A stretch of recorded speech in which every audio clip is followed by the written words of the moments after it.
If you've found your way to these words, maybe it's because you've been feeling like life has gone quiet, like the universe that once felt alive and responsive has now gone still, refusing to give you any signs. But let me tell you something. Silence doesn't mean abandonment. The universe hasn't forgotten you. Sometimes silence is just its most profound way of speaking. Not in words, but in timing. Sometimes life doesn't say no. It simply says, not yet. Not because you're unworthy, but because something inside you is still being aligned. You are being rearranged so that when what you've been asking for arrives, it actually fits. We've all known that kind of hunger, that ache to finally have the thing we've been dreaming of, the job that could change everything, the love that finally feels safe, the version of ourselves that we've been quietly building in our minds for years. That kind of wanting burns. It wakes you up in the middle of the night. It makes you question if you've done enough, if you've missed something, if you've fallen behind. You plan, you push, you do everything right, and still, nothing moves. The door stays closed. The silence grows louder. The human mind doesn't deal well with pauses. We've been conditioned to believe that if something isn't happening fast, it's a sign of failure. We mistake delay for denial. But the truth is, sometimes delay isn't distance, it's development. Life uses pauses not to punish us, but to prepare us. Between your desire and its delivery, there is an invisible process of calibration, the quiet matching of your inner world with what you've asked for. You're not being ignored, you're being tuned. There's an uneasy tension that forms when what we believe we deserve doesn't yet match the timing of its arrival. You look around, and it feels like everyone else is getting ahead. They're finding love, building success, creating magic, and you're still waiting. That's when overthinking begins.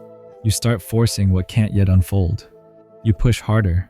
You chase outcomes instead of flow. But here's the secret. The more you push against divine pacing, the more resistance you create.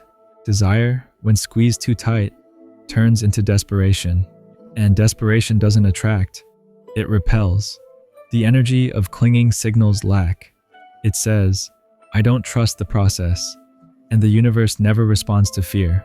It responds to readiness. Think about it. Have there been times when you did everything perfectly, yet nothing moved? You blamed yourself. You thought maybe you weren't enough. Maybe you missed your window. Maybe life forgot your name. But what if that wasn't true? What if the waiting wasn't punishment, but precision? What if life was never testing your strength to chase, but your strength to trust? There's a stage I call the divine pause. It's that in-between space where nothing seems to move, where you feel invisible to your own destiny. It's uncomfortable. It can even feel cruel. But what's happening beneath that stillness is sacred. The soil of your life is being turned. The foundation is being rebuilt. The version of you that will step into that next chapter is still being formed beneath the surface. That's why nothing can grow yet. The soil is being fertilized by patience. Think about someone who worked years for a dream job, applied again and again, faced rejection after rejection, until finally giving up. Years later, they land an opportunity that fits them perfectly. It's not luck, it's alignment. The pause between effort and reward wasn't wasted. It was shaping them into someone capable of handling what was waiting. The delay gave time for wisdom, confidence, and self-trust to take root. Without that pause, they would have arrived too soon and fallen apart just as quickly. That's the secret most people miss. Pauses aren't punishment, they're preparation. Stillness isn't empty, it's fertile. Just because you can't see what's growing doesn't mean nothing is happening. Beneath every delay, life is aligning details you can't yet comprehend. Science even backs this up. Mindfulness research shows that flow, that effortless state of creation, only happens when you stop forcing and start allowing. When you soften into the present, your brain shifts from survival mode into expansion. The frontal lobe, the seat of insight and creativity, lights up. Suddenly you see connections that weren't visible before. When you relax your grip, your perception widens. The things you couldn't notice while rushing finally come into view. Divine timing is like that. It's not waiting for you to hustle harder. It's waiting for you to become quiet enough to hear the next cue. Life isn't punishing you with pauses. It's polishing you. It's tuning you to a new frequency where what you've been asking for doesn't overwhelm you. It sustains you. Maybe the love you thought you lost wasn't meant to break you. It was meant to teach you boundaries. Maybe the job that slipped away wasn't rejection. It was redirection. You can't force what isn't yet aligned with who you're becoming. You can't rush the soil to bloom. Some seasons require surrender. So, if you're standing in that quiet middle ground right now, wondering why nothing seems to move, breathe. Don't label it as failure. See it as refinement. This is not the end of your story. It's the rewrite between chapters. Every delay carries messages about endurance, patience, surrender, humility. You'll look back one day and realize that many of the things you once cried over were actually life's way of protecting you. What felt like being stuck was actually being shaped, and that shaping was the most sacred work of all. Eventually, your focus shifts. You stop asking, "Why isn't this happening yet?" and start asking, "What is this waiting trying to teach me?"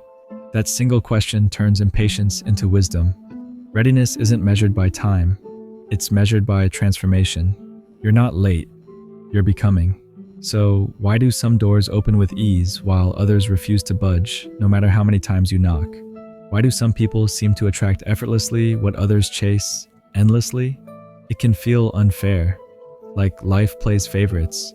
But what if the difference isn't in luck, but in readiness? The readiness principle says this: life doesn't give you what you want, it gives you what you are ready to hold. Every door that opens does so not because you forced it, but because your internal state finally matched the frequency of what was behind it. The universe isn't waiting for more effort, it's waiting for more alignment. We live in a culture obsessed with control. Grind harder, they say. Push longer. Sleep less. Outwork everyone. But force doesn't create flow. Energy doesn't respond to strain. True manifestation isn't about muscle. It's about resonance. You can't hammer your way into divine timing. You can only harmonize with it. Think of it like tuning an instrument. When a guitar string is wound too tight, the sound distorts. Too loose, and the note falls flat. You can't force harmony. You find it by adjusting tension until the pitch aligns. Your life works the same way. When your internal frequency, your emotions, your beliefs, your energy is out of sync with what you're asking for, the result can't resonate. The door stays shut, not because it's locked, but because your vibration doesn't fit the key. Alignment isn't a concept, it's a condition. You don't attract love by chasing people. You attract it when love already lives peacefully within you. You don't manifest abundance by grasping for security. You manifest it when your energy no longer equates safety with struggle. The universe mirrors you. It waits for congruence. That's why emotional readiness matters more than ambition. Someone might say they want a healthy relationship, but if they still fear abandonment, they'll unconsciously push intimacy away. The moment closeness arrives, the old fear wakes up, whispering, "This will end like before." That's not bad luck. That's unprocessed energy. The universe won't withhold the connection. It just won't let it anchor until you can hold it without shaking. The same goes for dreams. You might have wanted a career years ago that now, looking back, would have broken you. You would have crumbled under the pressure you now carry with grace. That gap between wanting and receiving was the space where you learned how to hold your blessing without self-sabotage. The delay wasn't rejection, it was protection. Psychology echoes this truth. Emotional intelligence, the ability to understand and regulate your emotions, is what keeps people steady through uncertainty. Those with higher self-awareness navigate change with clarity instead of panic. They attract not through fear, but through calm alignment. That's not metaphysics. That's neuroscience. When your inner world matches your desired outer world, effort feels effortless. You stop chasing outcomes and start meeting them halfway. It's not apathy, it's energetic maturity. You move from "I need" to "I'm ready." And that subtle shift changes everything. When true readiness arrives, it rarely feels grand. It's not fireworks. It's quiet recognition. It feels like coming home to something that's been waiting for you all along. That's what divine timing really is. Not the universe choosing randomly who to bless, but reality catching up to who you've become. You'll notice that once you're aligned, you stop asking when, because you already sense it's on its way. The future no longer feels like a chase. It feels like an unfolding. It's strange, isn't it? How the moment you finally stop forcing, things just start to click. You spend months, maybe years, trying to control outcomes, to make everything fit perfectly. And then, one day, you let go, and suddenly everything starts to fall into place. That's not coincidence. That's cooperation. That's what happens when trust replaces control. Surrender doesn't mean giving up. It means giving in to the rhythm of your life. It's not laziness. It's faith in motion. It's knowing that what's meant for you cannot pass you by, and what's not meant for you cannot be forced to stay. We live in a world that glorifies action, constant motion, productivity, but surrender isn't inactivity. It's intelligent stillness. It's not about doing nothing. It's about doing what's aligned. You keep showing up, but you stop carrying the belief that everything depends on you. You move from forcing to flowing, from striving to trusting. When you loosen your grip, you shift from panic to presence. Neuroscience shows that when we're locked in control mode, our brain's stress system floods us with cortisol, narrowing our focus and limiting insight. We literally become blind to creative solutions. But when we surrender, when we trust instead of clench, our perception widens. The parts of the brain responsible for intuition and pattern recognition activate. Suddenly, we notice pathways that were always there. That's not magic. That's biology meeting awareness.